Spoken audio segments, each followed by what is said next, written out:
I'm Paul Merson. Tune into the Villa View. Up the Villa.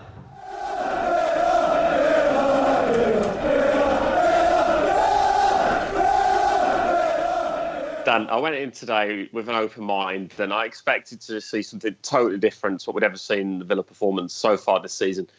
And we did see that, but totally the opposite of what I expected and it being different. I mean, obviously I've only seen it actually at the game. I've not seen any replays of anything that happened or any talking points from it.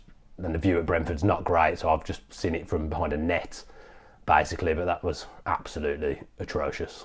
You can't dress up a performance like that, however hard you try.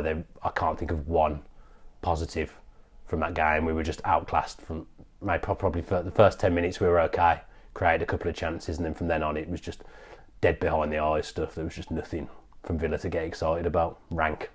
It was dire, and it was schoolboy defending. Like, we couldn't clear the ball out of our box, and Nathan Baker got the wrong side of his man for the first goal in catastrophic circumstances, and it just all unravelled from there. And it wasn't what I expected. And there's a long way to go, obviously, with this side. And obviously, a lot of these players haven't played together yet, and there's a bit of fitness issues there. But I expected something a lot better than what we saw tonight. And defending-wise, it was atrocious.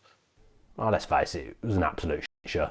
There's no other way of discussing it. The second goal, I mean, the cross has come in. It's not even a good cross.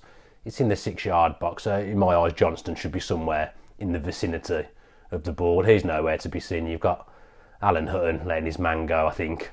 Correct me if I'm wrong, it may have been Chester, but it looked like it was Hutton. It was Hutton, yeah. From where I was standing. I mean, why in 2017 am I still watching that guy?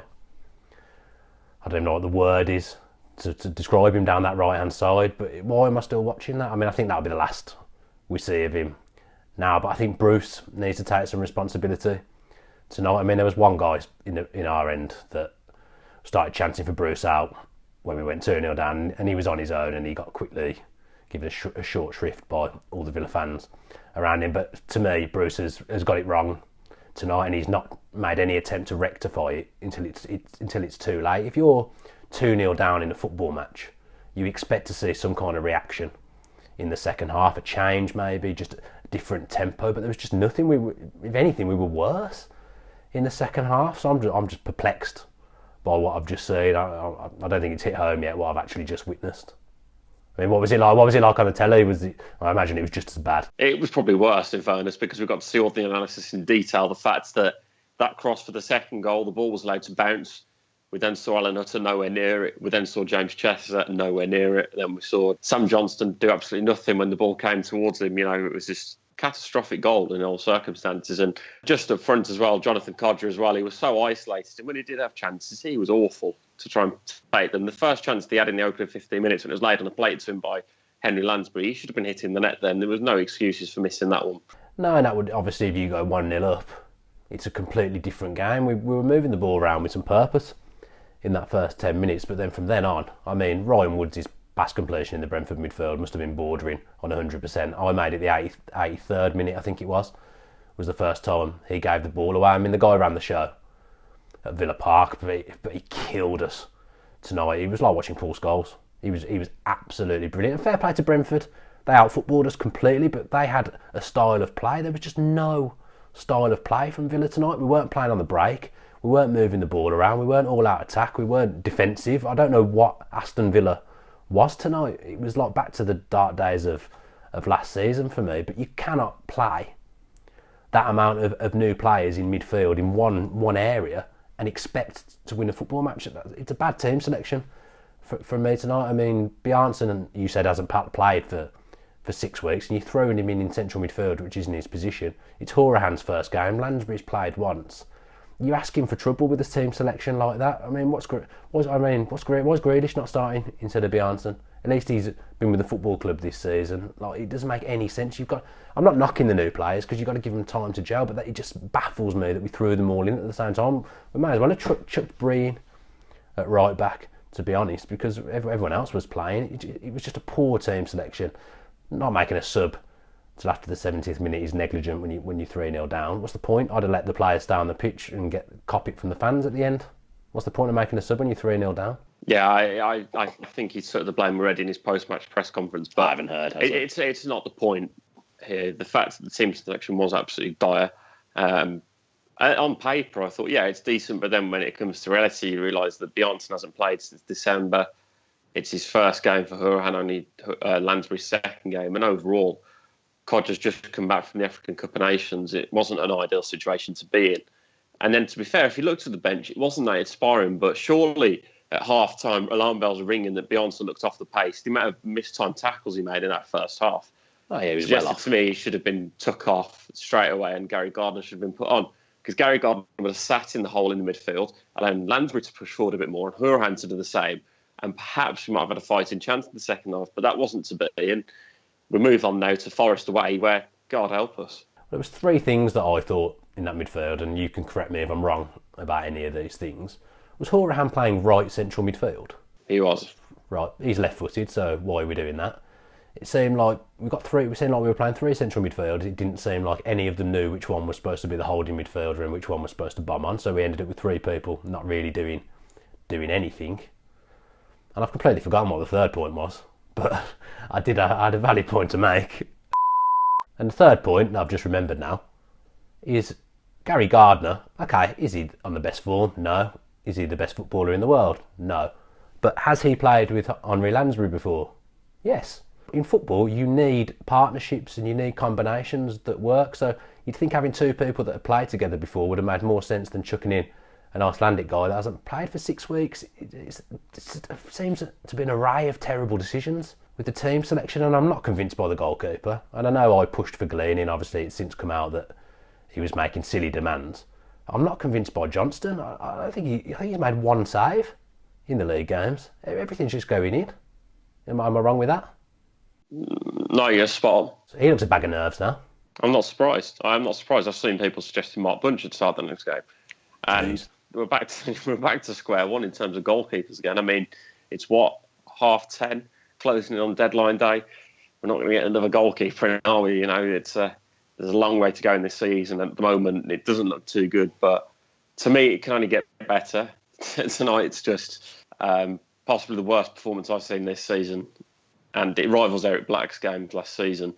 And that's saying something. Shout. That's saying something. Big shout, but I think I agree with it. That is a massive shout from you, but I think I agree with it. What did you make of the left-hand side? Because I thought Green was the only one that had anything like even an average game. At least he had a bit of a go when he was on the ball. But him and Amavi got given a torrid time, really, defensively, didn't they? Well, I thought Amavi was atrocious again today. I think that Neil Taylor sign is a big positive for me because obviously Amavi's had no pressure up till now at the left-back position. And today he was outran and everything else by Jota. He had the legs on him and Amavi just looked useless and like he just didn't have a clue what to do. Green in front of him, though, I think he's the only one that can come out of the game with his head held a little bit with some respect because he did run really well and he did try and create stuff for us. And that was the only positive for me out of the game was seeing him play again. But as for Jordan Amavi, I thought it was another bad game for him. And I'd honestly drop him for the game of the weekend and I'd bring Neil Taylor in. Well, I think Bruce will he did it after we lost to Norwich with a poor performance. I think he'll make 5 or 6 changes like he did then because that was nowhere near good enough for Aston Villa Football Club. That was an actual disgrace. Like I was standing with someone who's going to drive back to Somerset tonight and go to work tomorrow. I mean, Jesus Christ, the guy's going to get back at 3 in the morning and he's seen nothing to get excited about for 90 minutes. That's not on. That was an awful performance, and we've put in some awful displays over the last year. But that was up there, like you say. That was Eric Black levels of shot. What absolutely baffles me, and this is I think the thing that confuses me more than anything, is that we're virtually a new team there. Yet we go one down. And it's the end of the world. The players, there's no geeing each other up, saying, come on lads, we can get back into this. It's just silence, everyone just looking at each other, looking confused, not knowing what to do. We've got all these players, but the losing mentality seems to still be there when you go a goal down. I don't get it. As soon as we went one down, you knew that was probably game over, and it's exactly what happened, because the next thing you know, you're 2 down. The next thing you know, we probably should be 3 down. We could have lost 5 or 6 to Brentford tonight, and it wouldn't have been undeserved. I mean, I stood there with a lot of Villa fans and clap Brentford off because I thought they were very good, but we were very bad. I've always wanted to go to Brentford, but I always thought we'd be playing them in the cup, in the FA Cup, Premier League team against Championship or League One side. We've just been outplayed by them in the Championship, by Brentford. No disrespect to Brentford, but that's how far we're falling. There's still a long way to go back. We're along the right lines with the ownership and the manager and what we're doing, but in some ways we're still a million miles off. Dan, is it the case this season and just repairing the damage and sorting out tactics and pushing next season for top 2? Or do you think playoffs are still achievable, in reach? Mathematically, it's in reach, but realistically, well, I can't say. Our away form is horrid. I mean, we've just worked out we've scored 7 goals away from home this season. That is dirty. That's not good, is it? 7 goals away from home. That's pathetic. Let's be honest. Like, if you've scored 7 goals away from home and it's nearly February, you ain't going to get a playoff place. I don't know whether I want us to get a playoffs anymore. Do I want any more disappointment, get to the playoffs and then lose at Wembley? Like, do we want to get in the play? Are we good enough to survive in the Premier League if we do go up? I don't know. I mean, it's easy to be despondent tonight after you've just been scored 3-0 by Brentford, but I don't know. What do you think? I'm in the similar boat, because I've always said playoffs, I think we can still do it, but after tonight and the way we played, it's cast doubts over my thoughts on it. I think it might be best if we're here for another year, in fairness. The realisation that ain't great, but I think that if we did that, I think next season, I don't think they're doing many better than us. But as I say, based on tonight, you have to doubt that, don't you?